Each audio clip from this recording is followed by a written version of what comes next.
voy a presentar a nuestra primera ponente, que es Natalia Martínez, que nació en un pequeño pueblo del Páramo leonés y completó sus estudios de secundaria en La Bañeza, donde eligió la rama de biología. Bueno, lo tenías claro desde el principio, ¿verdad? Sí. Y ahora mismo Natalia es biotecnóloga, licenciada, graduada en la Universidad de León, y es una investigadora predoctoral apasionada por las ciencias biológicas y la tecnología. Además, Natalia hizo un máster en inglés en nanotecnología, nanociencia y nanotecnología avanzadas en la Universidad Autónoma de Valencia. De Barcelona, eso es, perdón, de Barcelona. Allí investigó el uso de nanocelulosa bacteriana funcionalizada para la regeneración de la piel. Actualmente y desde el 2021, Natalia se encuentra realizando un apasionante proyecto que se nos caen por allí detrás, de doctorado en el campus de Ponferrada, dirigido por el doctor Santiago Gutiérrez y el doctor Pedro Casquero.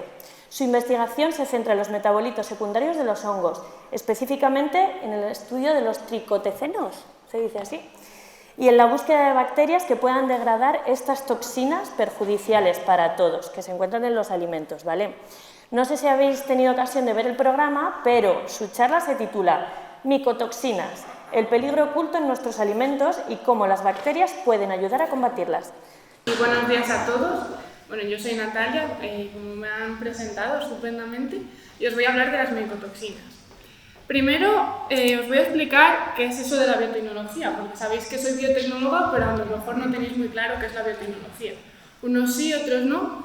Os voy a dar una definición que es muy buena, y es que la biotecnología es toda aplicación tecnológica que utiliza sistemas biológicos y organismos vivos o sus derivados, es decir, productos, para la creación o modificación de productos o procesos para usos específicos. Vale, esta definición es súper generalísima, pero ahora os lo voy a concretar con algunos ejemplos. Según esta definición, podríamos aplicar un organismo vivo a cualquier servicio o producto que necesitemos. Entonces, también sería biotecnología cuando los egipcios hace miles de años producían fermentaciones, producían pan, producían bebidas fermentadas o incluso utilizaban animales para trabajar el campo. Actualmente lo que entendemos como biotecnología es esta aplicación tecnológica de sistemas biológicos utilizando tecnologías modernas. Ya nos meteríamos en la genética molecular, en las técnicas de microbiología. Que quería que vierais los colores de la biotecnología, que es una forma de ilustrar la cantidad de aplicaciones que puede tener. Es una descripción o una clasificación completamente arbitraria y cada uno pone los colores que quiere, pero sí, a grandes rasgos veis que se puede aplicar sistemas biológicos a muchos productos y muchos procesos. Desde algunos perjudiciales para la salud, como sería el bioterrorismo, producir microorganismos patógenos o toxinas para hacer daño a la población, o remediación ambiental, sería la biotecnología gris, que utilizamos para tratar, descontaminar suelos, aguas, en las depuradoras se utilizan microorganismos. Luego también muy común sería la biotecnología roja, que es aquella aplicada en medicina para producir fármacos o para desarrollar nuevas terapias, como son las terapias celulares, las de células madre, etc.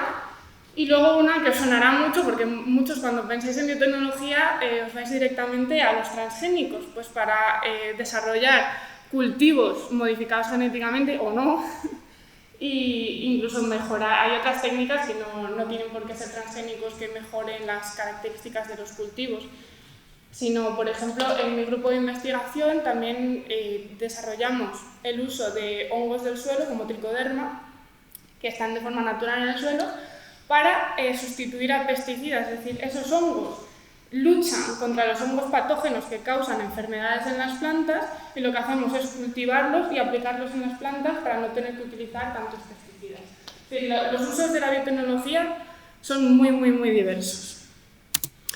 Pero bueno, yo en mi proyecto de doctorado, aparte de algunas otras temáticas paralelas como es el estudio de los tricotecenos, yo me centro en usar bacterias para eliminar toxinas de los alimentos. Vale, vamos a concretar más. ¿Qué toxinas?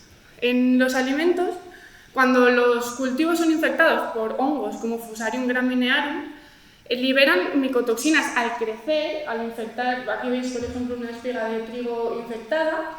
En su propio crecimiento y cuando se van alimentando de la cosecha, generan toxinas como es el dioxinivalenol. Y yo me centro sobre todo en esta toxina. Entonces, los hongos patógenos, aparte de causar grandes pérdidas de producción a los agricultores, lo que hacen es producir toxinas a veces que son perjudiciales para la propia salud. Es un problema de salud pública. Vale, estas toxinas que producen se llaman micotoxinas. Mico viene de hongos y toxinas que son perjudiciales para la salud. Pues muchos hongos son beneficiosos, pero es verdad que algunos producen estos metabolitos tóxicos de bajo peso molecular. Metabolitos quiere decir que son sustancias que provienen del metabolismo celular, de lo que hacen las células. Es decir, son generados por sistemas biológicos.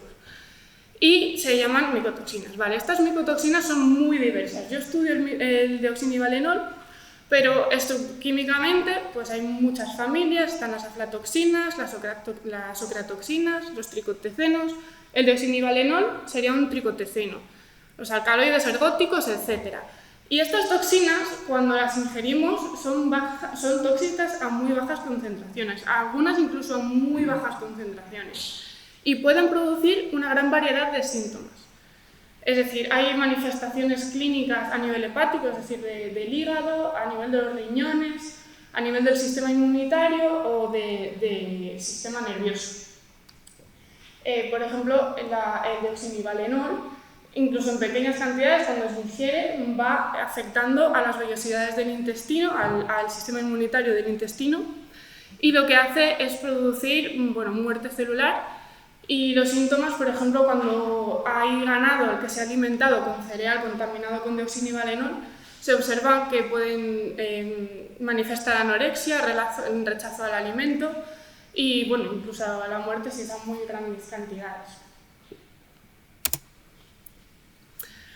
Luego, hay algunas formas de evitar que haya micotoxinas en los alimentos, que es básicamente, si nos fijamos en la diapositiva anterior, la anterior sería desechar aquellos granos contaminados. Y luego, aparte de originarse en el campo las micotoxinas, también cuando el grano es cosechado y almacenado, si hay una cantidad de humedad demasiado alta o hay calor, el hongo se sigue reproduciendo y produce más micotoxinas. Entonces, la estrategia principal es evitar eso. Pero una vez el grano ha sido contaminado, lo que hay que hacer es eliminar la cosecha. Entonces, para evitar eso, nosotros buscamos una solución biotecnológica, que es utilizar un organismo vivo, en este caso bacterias, porque las bacterias tienen una diversidad metabólica inmensa. Quiere decir que pueden transformar una cantidad enorme y muy diversa de químicos en otros. Pueden alimentarse de muchas cosas, crecer en diferentes condiciones, etc. Y muchas veces hay bacterias que podemos cultivar para aprovechar esas capacidades en nuestro beneficio.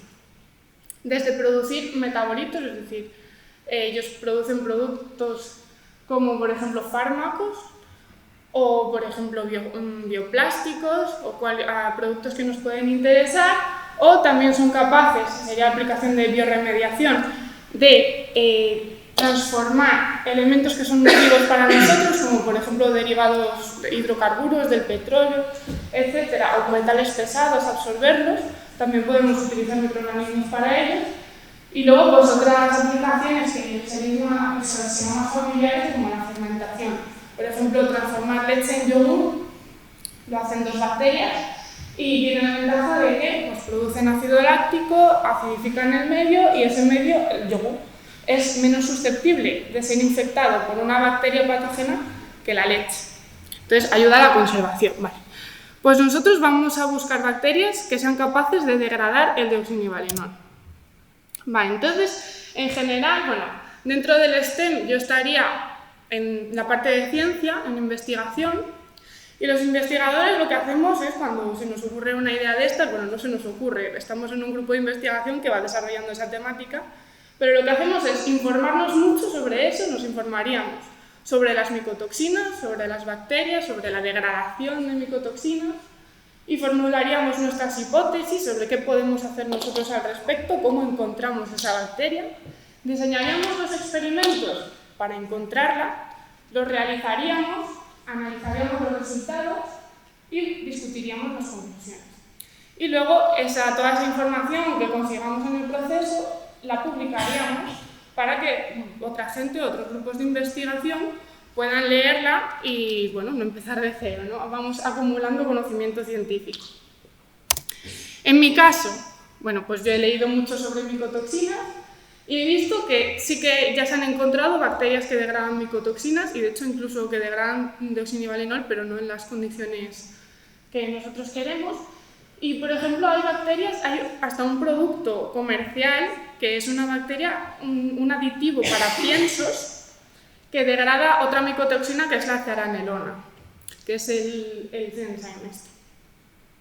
Entonces, bueno, como he visto que en otras investigaciones han conseguido aislar bacterias del suelo que son aerobias, es decir, que pueden crecer en presencia de oxígeno y es un proceso mucho más eficiente, supongo que en muestras, si recojo muchas muestras de suelo, encontraré alguna que sea capaz de degradar el deoxinivalenol. Así que lo que hemos hecho ha sido tomar muchísimas muestras de suelo.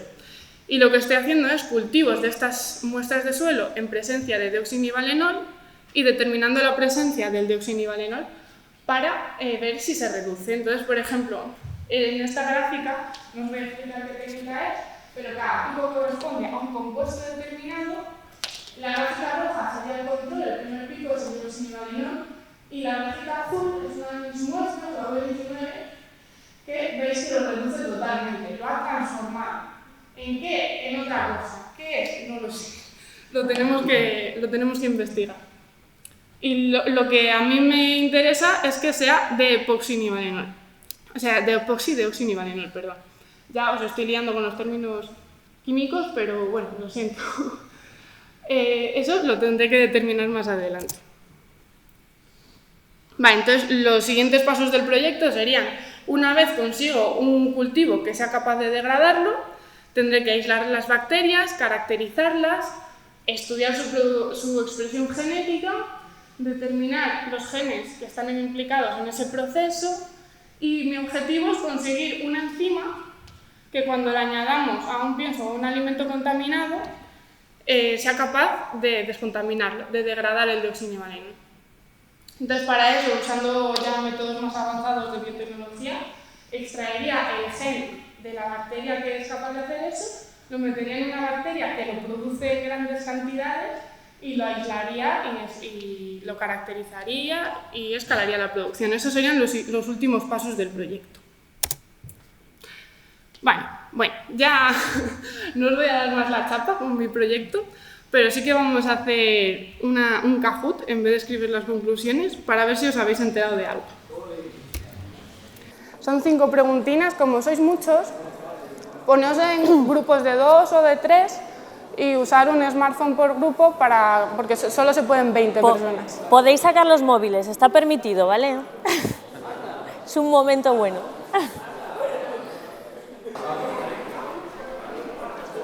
Bueno, contestáis a mano alzada.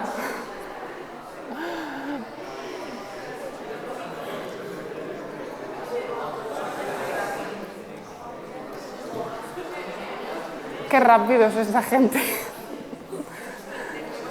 No nos ha dado tiempo a leerla, la voy a comentar, porque no nos ha dado tiempo. A ver, la primera pregunta es qué aplicaciones tiene la biotecnología. Y he escrito, descubrir varios nuevos fármacos, mejorar la calidad de los alimentos, descontaminar aguas y suelos, o todas las anteriores son correctas, y efectivamente todas las anteriores son... Mira, el pin del juego lo tenéis aquí abajo. Pero no se pueden meter. Ah, vale. O sea, el máximo son 3. Vale. Bueno, pues en alto, ¿vale? Que levanten la mano.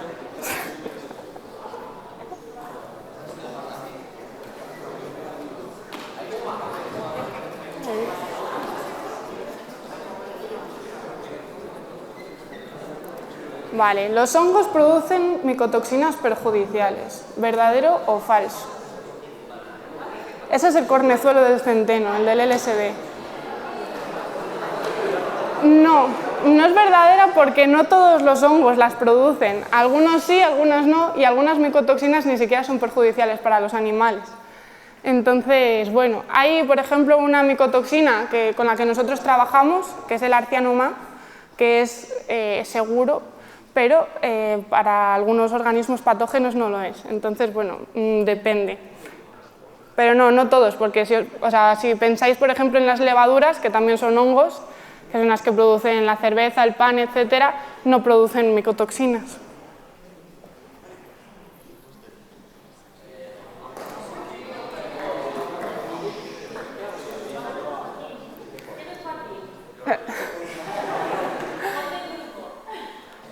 A ver. Las micotoxinas son perjudiciales si se ingiere mucha cantidad del alimento contaminado. Falso. Falso porque son perjudiciales a bajas concentraciones. Las hay que dan síntomas agudos, es decir, si tomamos muchísimas en un momento nos van a sentar mal, pero generalmente el problema es que no se nota y si es un consumo crónico de un cereal contaminado, nos hacen daño pero no nos damos cuenta.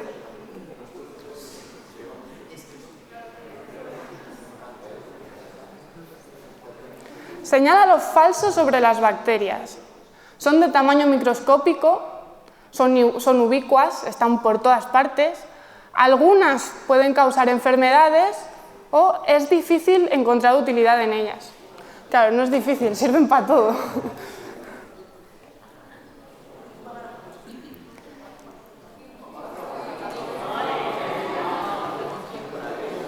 Muy bien. ¿Qué es la biorremediación? Es verdad que no hemos hablado mucho, pero hemos hablado. El uso de productos descontaminantes para limpiar superficies, la aplicación de seres vivos para transformar sustancias contaminantes, un proceso biotecnológico para curar enfermedades o el uso de antibióticos para eliminar bacterias patógenas. Pues efectivamente es la aplicación de seres vivos para transformar sustancias contaminantes, ya sean hongos, bacterias, plantas, todo eso se considera biorremediación y es una aplicación biotecnológica. Bueno, creo que ha ganado Joaquín, ¿algo me dice? Johnny y Sara, muy bien, habéis sacado muy buena puntuación. Los chulos de 0-1 también. Y bueno,